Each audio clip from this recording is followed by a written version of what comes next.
The moon has captivated humanity's collective imagination since ancient times. Humans have studied it for hundreds of years, first with telescopes, then with robotic probes, even sending 12 American astronauts to the lunar surface. But in many ways, our nearest neighbor remains a mystery. And so knowing what happened with the moon will help us understand what happened with the Earth, Venus, Mercury, and Mars. And so that's the reason we want to try to understand it. We're trying to understand the past formation of the planets, and so that will help us learn the future. Clues about our own planet's history and the influence of the moon's gravity on Earth 240,000 miles away could be locked below that dusty lunar surface. The Gravity Recovery and Interior Laboratory mission, or GRAIL, features twin spacecraft embarking on a challenging mission to map the moon's gravity. Its sole purpose is to measure gravity of the moon, to try to help us understand how the planets were formed and how they evolved over time. GRAIL's 2 spacecraft will fly in formation above the lunar surface to measure the variations in gravity. The mission seeks to reveal clues about our moon's thermal history and how the inner solar system's rocky planets developed.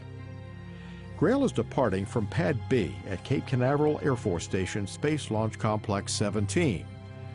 Pre-launch processing and the final countdown are managed by NASA's Launch Services Program at adjacent Kennedy Space Center. Our team especially gets excited whenever we leave Earth orbit, and going to the moon excites us and it excites the public. The 2 spacecraft, called GRAIL A and GRAIL B, are riding into space side by side aboard a powerful Delta II heavy rocket built by United Launch Alliance. It's a rocket with an impressive reliability record. If we just look at the Delta II rocket, which is the version of the vehicle that we fly today, NASA has a perfect launch record, 48 for 48.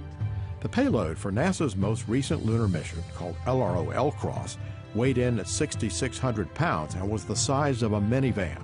It launched in 2009 aboard a massive Atlas V rocket. But that extra performance isn't needed for the GRAIL spacecraft, which together weigh only about 1,600 pounds. Each unit is about the size of a washing machine, designed to be compact and rugged, a perfect fit for the Delta II. Preparing 2 spacecraft adds an extra challenge to the team's workload, from environmental testing before launch all the way through the countdown.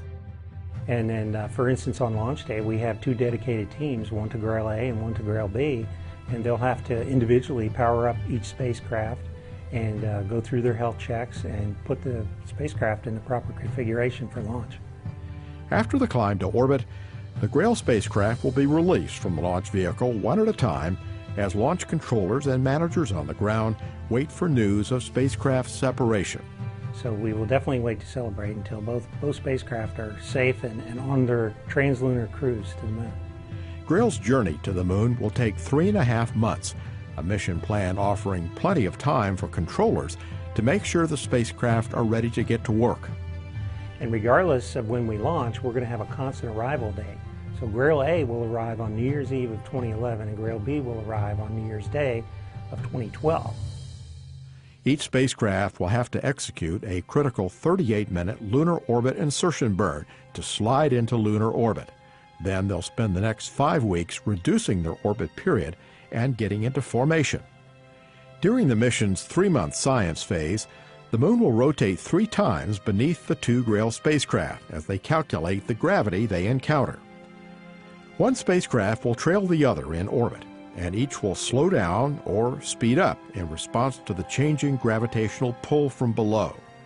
And you need the 2 spacecraft to do that in order to measure the distance between the 2 very precisely. This data will allow scientists an unprecedented chance to study the gravity of the whole moon, including the far side facing away from Earth, and envision the moon's interior from crust to core. The GRAIL mission also marks the first time students have a dedicated camera on board a planetary spacecraft in order to request photos of specific lunar targets. The MoonCam project is headed by Dr. Sally Ride, the first American woman to fly in space. What students need to do is to go on mooncam.ucsd.edu, and that's how they register to submit images of the moon. And then the images will be put on the internet for the students to see. At the mission's end, the GRAIL spacecraft will be decommissioned, eventually impacting the lunar surface. The path from the Earth to the Moon has been well traveled in recent decades by pioneers like Surveyor, the Apollo astronauts, Lunar Prospector, and many more. Today, GRAIL is ready to take its place in this long line of lunar explorers. The moment I'm looking forward to is when we finally get information flying and we're really ready to start taking science data for the mission.